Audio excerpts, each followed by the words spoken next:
And we're live right now. Phil Tarrant, Tom Panos, Real Estate Exposed. I'm recording tonight inside a ping pong auditorium. You could probably hear it in the background. Tom Panos in your quiet, fancy studio somewhere in Sydney. How are you? Good. Inner West in Sydney, back of my home studio, sitting here on a Thursday afternoon. You inspired me, Phil, to get myself a nice glass of red wine before I head out to a function, which I don't go to many, but you inspired me after I was whinging to you off camera about, what an average day that I'd had with certain things that have been coming up. But it's incredible, Phil. A couple of sips on a nice glass of red wine and everything seems bearable again. Mate, you just gave too much away there, Tom. I didn't realise Tom Panos whinged about things. I thought you were a stalwart and you always had an attitude of gratitude. You're always positive and upbeat, and nothing really stood in your way, except for the fact that sometimes you get stressed about auction results, which we spoke about last week. Yeah, well, as I said to you, I was stressed, but not as stressed as what was made out. I actually listen. The only thing I get stressed about auction results, Phil, is not that I'll say, 1 out of 6, 1 out of 7. I do get stressed when you walk inside the room and you see the vendors of the house slumped down, head down, deflated, their whole dream that they thought was going to mean they were going to get 100 grand more and they could move forward with their plan has been shattered. And I do get stressed for a short period of time, but at the same time, I have to say that the role of an agent and an auctioneer is not to act like someone is a victim and you're the rescuer. Like, that is not a healthy relationship. A healthy relationship is to tell people the damn truth. And sometimes the truth is good. Sometimes the truth is not good. And it's nowhere near as bad, Phil, as the responsibility a doctor has in delivering bad news. You wouldn't compare a doctor delivering bad news to a real estate agent delivering bad news.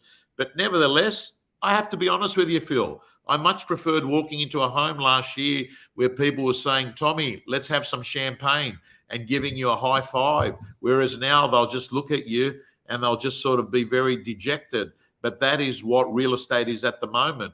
And I think I'm getting a lot of real estate agents that are telling me one of the things that they're struggling the most with is trying to manage the emotional energy that is coming from their clients at a time when most of the times they're delivering bad news. I guess, Tom, it gives a lot of relevance to what you do for a living, and I'd probably sort of augment that with realestatebusiness.com.au here at Momentum Media, being fluid enough from a content positioning point of view to be up to date and consistent with the issues faced by agents in the real estate industry today. And, the skill set might not be about how do you chase more listings or how do you be more effective at the actual sales level negotiation. It's about managing EQ within the real estate market itself. So being able to pivot and shift and change, I think, is a core skill. And Tom, I know you're a highly regarded academic when it comes to coaching inside of real estate. I reckon you've got a PhD in you somewhere, Tom. One day, really looking at the psychology of I've got Phil. It's funny you say that. What a coincidence you're saying that, because I was sitting at home and I said to Sula, my wife, yesterday, you know what? Like, I think, because 3 doors down the road from me is a professor from Sydney Uni. And he said to me, hey, listen, if you want, come and do a PhD. And his wife, who looks after the subject, she can be I think he said your sponsor or the person that sees you through the PhD. And I thought about it, And I thought that would be exciting as long as it's something that you're madly in love in doing, a total deep dive that no one else has done. So you can come back with a set of work that you've done that's going to hopefully be of benefit to someone. I've thought about it, Phil, but the other side of it is I have a reoccurring bad dream. I've had it for 35 years, Phil. A reoccurring bad dream. And you know what the dream is? I don't Going know. back to And I've got to school. go see a dream specialist. Listen to what the dream is. That it's the day before my HSC.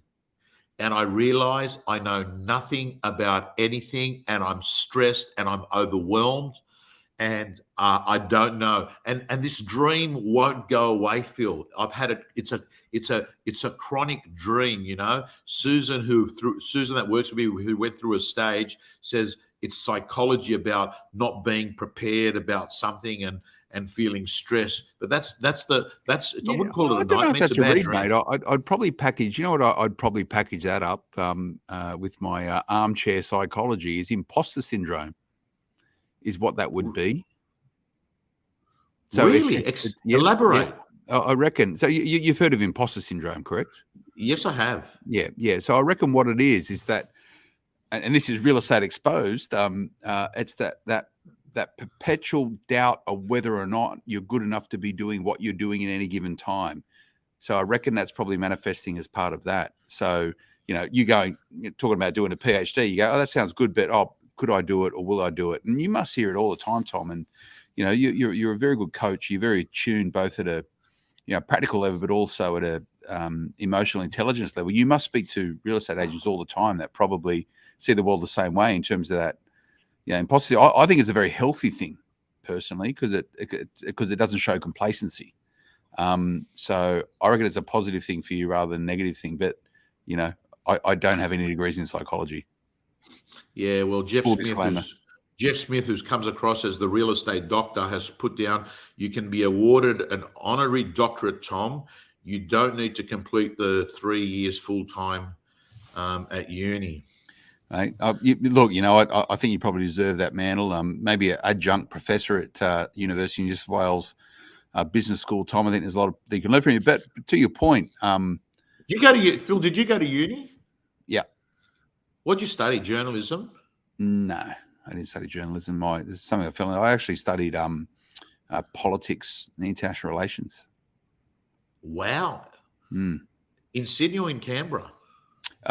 In Sydney and abroad as well. I went to a couple of universities outside of Australia as part of it. So you must have had aspirations to go down the path of becoming a politician. No, I was always just interested in current affairs and somehow ended up doing that as a university discipline at undergraduate and postgraduate levels. I didn't really know what I was going to do with it. But to be fair, though, I think the discipline of academic study two things I learned at university, and probably the key skill that I still use today is I've worked out pretty well how to talk to people and how to handle myself in social situations, particularly those that involve the bar. So I learned that, and I reckon I probably would have got a high distinction on and marked well on that front. And the other thing was how to collect and synthesize information and communicate in a really, really important way, which again I use regularly. You know, back in the day it used to be sort of writing essays and stuff, but today that same thing applies. Podcasting or broadcasting or live streaming, what we're doing right now. So two key skills, Tom, that I still use exceptionally well today, where we're seeing it in motion as we speak. The two pillars of university, and I think one of the biggest challenges, Tom, that uni kids face today is the fact that everything is done online. All tutorials are now done, in your pajamas at home, hung over on the web, whereas they're really missing that really important part of the university or even the school experience, and that is learning how to deal with people face to face. And they're the skills of the future. But back to your PhD, Tom, the idea is that you should be able to provide some new way and new interpretation or research and therefore outcomes of it into an area that's never been covered before. And I reckon the psychology of vendor perception and how that influences real estate markets. You've seen enough cycles. You could probably go back and collect enough data in the past, and you probably know the right people to be able to collect it moving forward. It's definitely something in there, Tom. Dr. Tom Panos. Yeah. Listen, Phil, we were talking off air before about profits in business. And I was talking to you about a business that I was very surprised that it was only doing a 5% profit on its gross revenue, right? And you made up a very good observation, which after you mentioned it, I thought to myself, you're right, because one of the principals I spoke to said, Tom, one of the problems that we've got at the moment is the salespeople that are working with us have got a lower capability that's required in this market. And I said to him, why do you think that is? He says it's a combination of two reasons. Reason number one is they haven't actually been a product of this kind of environment. They've been a product of an environment of a market that was quite different. But the second thing he said, Phil, that's very interesting, and it goes along the lines of your online learning. He goes, for the last year or two, the normal pattern of learning in a real estate office is observational learning. Everyone is in at the office 6 days a week. You're sitting here, your colleague is sitting there. They're very experienced. They know what they're doing. You're new. You're learning the game. You're listening to that person on how they go about it. For about 2 years, particularly if you're in Victoria, which was many months of lockdown, they lost that period of observational learning, of the rub-off effect. You must have been able to have seen that in your own business as well, Phil, because you've got a lot of salespeople that work in your business, and normally they have this energy going between them. They're sort of talking, there's banter going on, and all of a sudden they found themselves basically with a phone, working from home, and on Zoom. How much of COVID do you think has caused skills shortages? And is there a skill shortage at the moment in the workforce? I think yes is the answer, and it's very, very complicated. What you're talking about, Tom, when you sort of, when you pull the layer off and go, is there a skills gap, yes or no? But once you dig deeper into it, within our business, it's probably a question I would defer to Alex Whitlock, my business partner, you know him well, who is very much connected with driving the commercial part of this business. But what he would say, and I would probably concur with him, is that we had this within the sales, the sales room, you're talking about it, this buzz, this sort of feed of energy that motivates people. Pre-COVID, we had a view that, yes, that was absolutely critical. The sales team should sit together. The sales team should be running off each other. That's where they learn. It's through environmentally listening to how other people are pitching and closing deals or working with clients that you learn the most. And he would probably still agree with that. But, when you look back at being forced to be locked down and that being taken away from us, not through choice, but through circumstances, our sales team has performed exceptionally well, very well. And I think a lot of that's testament to the leadership they had through Alex, obviously, and Russ Stevenson, our commercial lead. But, they've lost a lot of that. And we're trying hard to try and, at least create an environment where those type of things can still happen. And one of the biggest challenges you're seeing now, and whether it's within media businesses or real estate practices or advice-based practices like law and accounting, is that, the reason why young lawyers, the reason why young accountants, the reason why younger salespeople were in the office was that's where they learned. You can do the more functional, structured teaching, and that can be out of textbooks or courses or whatever, but it's the environmental day-to-day learning which is being eroded. And I think it's a real challenge for Australian businesses and Australian business. That said, going back to the profitability equation for real estate agents. And I'd probably say this also applies into mortgage brokers. There's been a fair bit of stimulus banded around over the last couple of years, and for real estate and also mortgages, it's been pretty heady times when it comes to real estate sales and therefore mortgages. Prices going up. There's been a lot more mortgages, a lot more activities. Average mortgages going up. Mortgage brokers are writing 70% of all home loans. Right, we're in a very, very different market. I was having a really good chat the other day, Tom, and you may know him, Jason Back. He's No, a who's very that? good. He's a business coach inside of mortgage broking. Right. He's come out of one of the very good brokerages. Very operational centric. Understands the economics of mortgages, and he's also very good at coaching brokers. And as you know, we're invested into a mortgage broking company, and I'm trying to get my head around the economics of broking at the moment. But he said it really well, and I say the same thing would apply for real estate within this context of some of the challenges that sales teams are facing. Is that there's a real deficiency gap at the moment. So what you need to pay for someone at a sort of a base salary level versus what you had to pay for that same person 2-3 years ago is very, very different. Point number one. Point number two, the longevity of that person in your business is probably restricted quite a lot to what it used to be. So the notion of loyalty now is 2 to 3 years rather than maybe 6 to 7 or 8 years. So if you employ people, you need to have the acceptance that they're not going to be as skilled as what they used to be, paying for them the equivalent of the salary that you're paying for them right now. And they're probably, despite all of your best efforts, probably not going to stick around. So how do you go about having an eye on your earnings as a business owner, knowing those two things?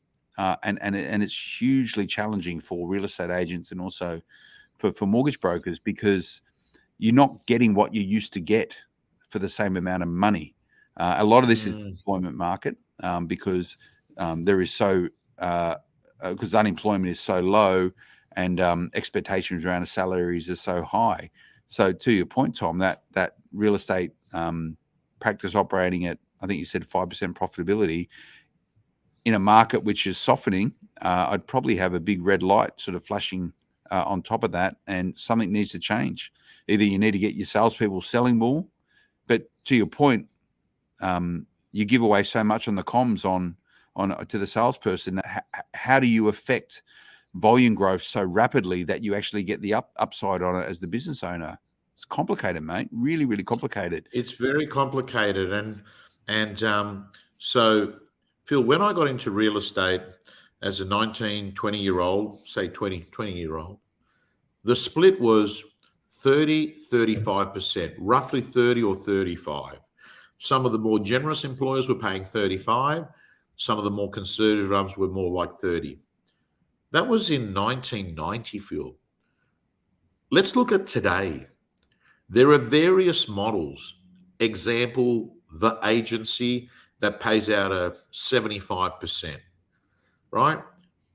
If you're a good writer, you're getting paid 80% no matter what model you're working in. It's really unlikely anyone is going to be lower than 50, 55%. So the issue, of course, you have is if you turn around and if you pay too much, you're not going to be making any money as a business owner. On the other hand, you turn around and you say, hey, I'm not going to pay that level. I'm going to stick to my guns. And this has happened in a lot of businesses. People leave, right? And so there is a bit of a catch-22 situation. And that's why in many instances, Phil, a lot of people have actually moved away and said, you know what? I will actually just run a little business unit within someone else's business, and I don't want to go down the path of owning a real estate operation. So it is. Mate, it is huge. I think it's a huge issue for the industry, this being real estate exposed, and hence the reason why you've got the proliferation of these more low-cost hybrid models where you can get all the benefits of back-end capabilities, systems and processes and technology without the brand. And this flight away from the large franchise brands as a result of it, every industry is in the same. It's this sort of disintermediation type of thing. I can see the merit of it. And building a real estate practice now for scale and growth is very, very hard because the economics have changed so rapidly. And if you think about, and maybe I'm sure you can probably frame this a lot better than I can, Tom, you don't want stars in your real estate practice these days because stars often, number one, very hard to manage. Number two, often quite needy. Number three, no matter what you do, they're a flight risk and they'll probably leave you eventually. So how do you build a business around it is good enough, it's mediocre, they're okay, and get the economics of that right, which is probably a lot more controllable than building a real estate practice around stars that are going to leave you? I don't know, mate. That's the big question. Yeah, look, there's two views on that, Phil.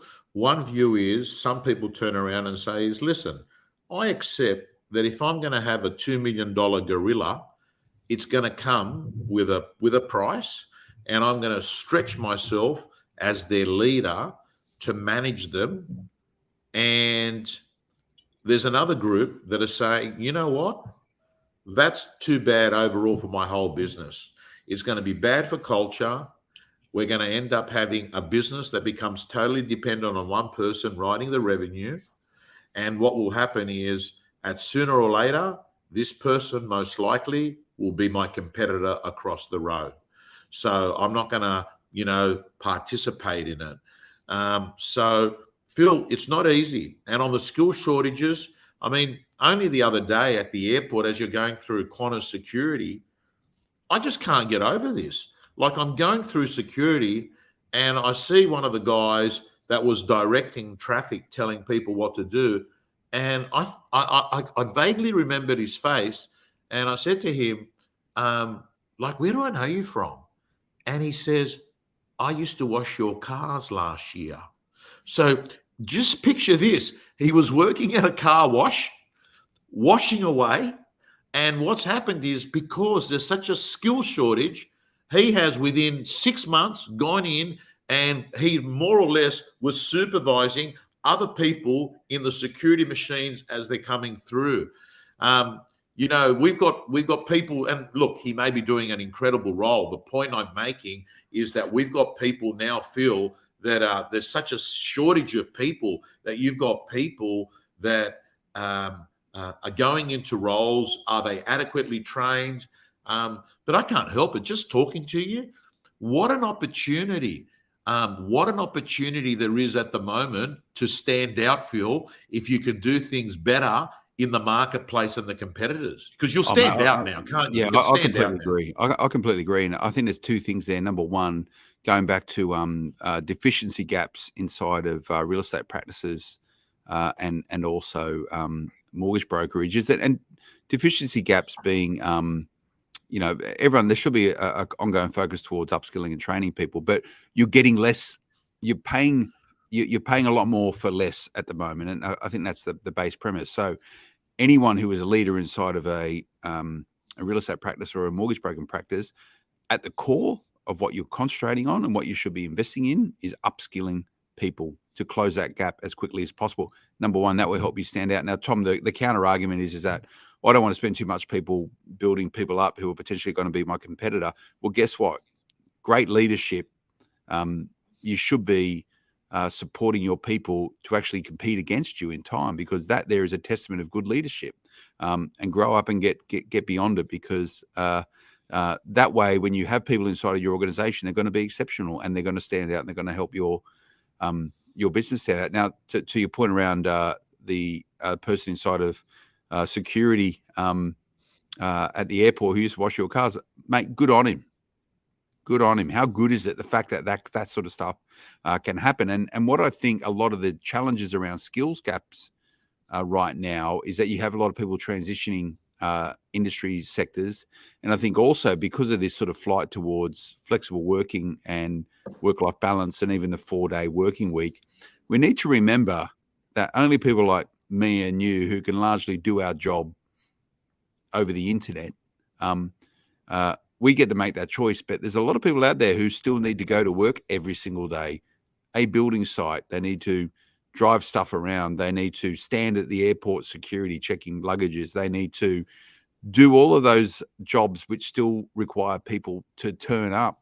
Now, I guess one of the good points for real estate is that they're all chasing a lot more jobs that give them flexibility. So, the knowledge workers have a new set of people who are interested in joining those industry sectors. So grab them, upskill them, and stand out. Now, Con sends a note here, Tom, very interesting live. Gentlemen, essentially all learning has a very strong social interactive component. The theory points that learners construct knowledge rather than just passively take information. Undoubtedly, lockdowns have adversely affected learning in businesses. In education theory, I think Con might be an academic, Tom. He's actually one of the most intelligent people I've met. I've actually met Con, and he runs an online business out of the Blue Mountains, a very successful online men's shaving grooming business. Okay.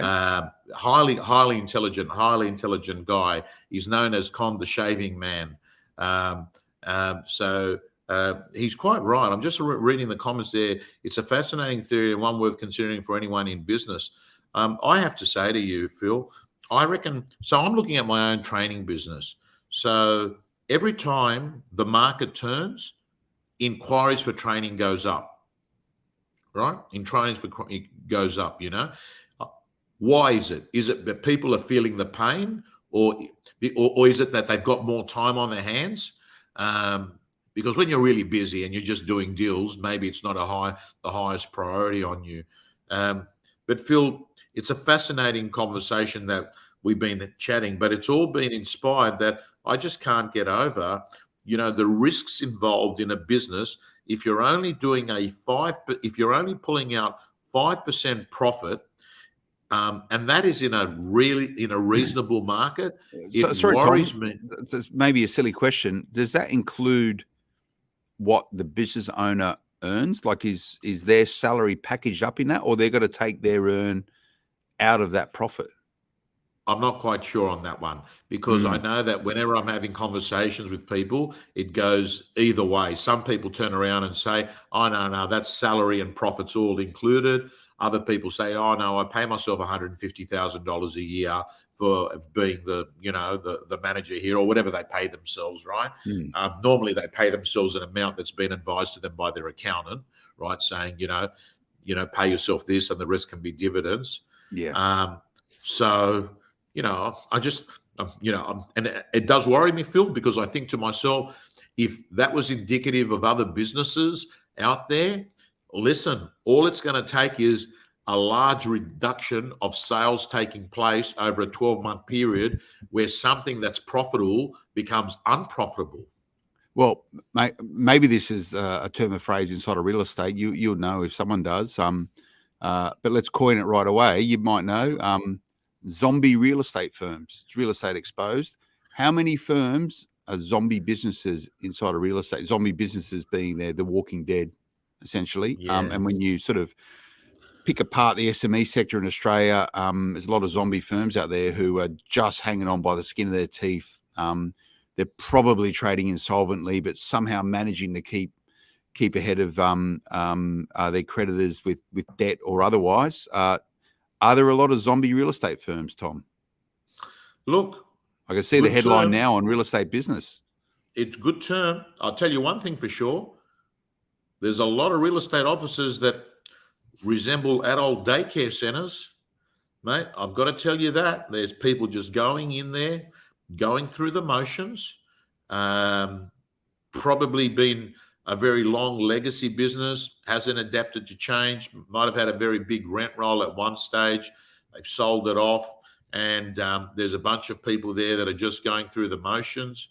But having said that, there's a lot of real estate offices that have got young, energetic, hungry people that are seeing the ability that there's uncapped earnings, the sky's the limit, the opportunity to have total control of your destiny and not to be entering what is known in the corporate world as the pinstripe prison.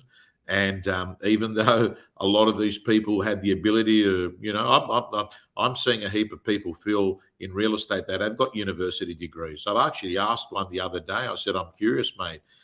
University of Sydney, Bachelor of Economics, right? Real estate agent out in the Southwest, how did it work out? He said, oh, well, he goes, you're making about the same amount of money first year in real estate as you would as a graduate. Second year in real estate, I'm pretty certain I'm going to make 200 grand a year. Goes, I'm going to learn all about property. I love property. I'm going to invest in property. Yeah, there's plenty of those. But yeah, professionals. Padstow's a very good example. You got the kids there, highly educated, all the best universities, the best degrees, but in the end, they decided to take over the father's business, the professionals Padstow, and a very successful business that sells 30 properties a month. So you just got to do the numbers. 30 properties a month in their area is about $600,000-$800,000 in commissions. Yeah. How many people grow up wanting to be a real estate agent in Australia, Tom, versus just falling into it because there wasn't many other choices? Far more accidental agents than intentional agents. Far more accidental agents. I don't think it's I think if you did a survey in year 9 and said, what do you want to be? I don't think it's going to be up there, Phil, with the highest choices. I want to be a real estate agent, right? I don't think so. Traditionally, Phil, real estate was the job you did if you didn't get into university but didn't want to become a tradesperson, right? That was the sort of fit. I'll go into real estate, right? Then what happened is that it became more attractive to be a real estate agent. People started seeing, BMWs and Mercedes Benz driving through their local community. Oh, who's that? Oh, that's the real estate agent. Next thing you know is you're flipping on at 7:30 and you're watching $1 Million Listing, and you start thinking to yourself, oh, hang on a second here. Look, they have got a bit of a bad name, but it doesn't look too bad here. Nice car, they're always dressed well, looks like really flashy. So I think it's not in the early stages, it's quite different. Now I think that it's definitely a viable option. I meet a lot of people in real estate that tell me that they were watching my videos on social media. They were working all sorts of jobs, and they got into real estate because they were attracted to the Gavin Rubinsteins, the Josh Tesselans, the Alex Phillips. They started seeing, hey, look at what's possible without a university degree. Yet Lisa Novak says, I always wanted to be one. And there is people like that who just love real estate. Any other comments, Tom, from our chat today? Maybe people are just going, can you guys talk about something a bit more sensible?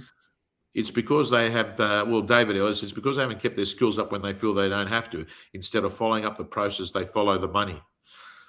Good point. Phil, it's 6:10 p.m.